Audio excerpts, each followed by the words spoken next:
I know I just made a video all about Zach and his situation with Kata and him being an avoidant man, but there were a couple other things that I wanted to just quickly touch on from the episode that I noticed that I thought were kind of funny or interesting.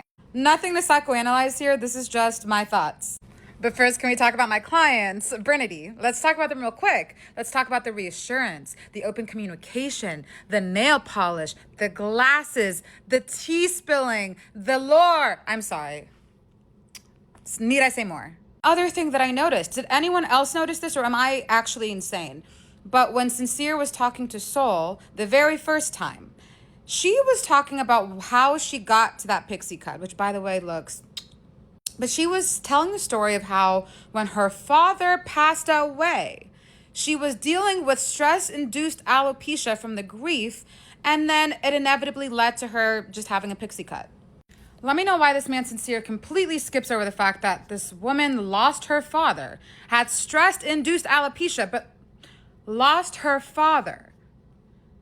And does what? His response to all of that was, were you ever hesitant? Huh? This girl that you were actually interested in, she's interested in you, just told you that her father died.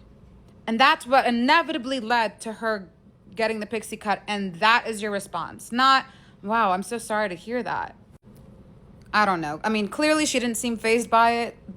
I would not be a fan of that. That's just me, though. Speaking of Sincere and Soul, look at Sincere being so sincere about the fact that Soul initiated the kiss that time at the speakeasy. Yeah, she initiated the kiss, right? Let's run the tapes, please. Last time I checked, he leaned in and initiated the kiss. He didn't ask, but he initiated the kiss. Not only that, but he kissed her before that, didn't he?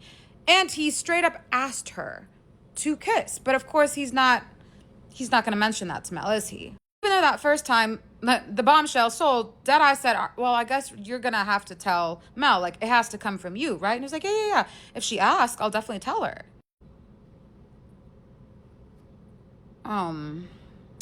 Okay, Sincere. I don't know. He pissed me off this episode. Like, as much as Mel has pissed me off a lot, he has also pissed me off, especially this episode. I've been saying Sincere is a walking red flag. I don't think that anyone really deserves to get played to that extent and disrespected, but in some cases I'm like, kind of does. He has a record of lying and cheating on women, so are we surprised?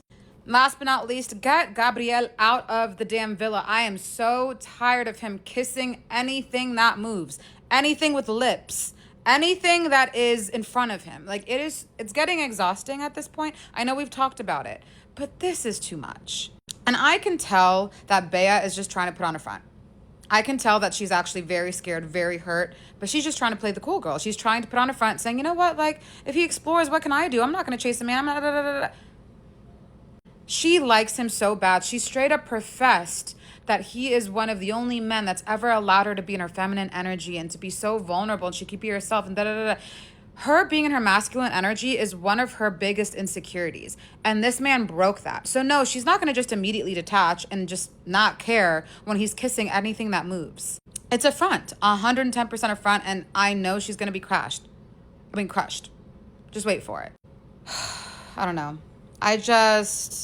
I need him out. I need him out because I don't think Bea is going to explore and do what she needs to do in the right way, not just by talking, like actually engaging and investing in someone else until he is out. That is all.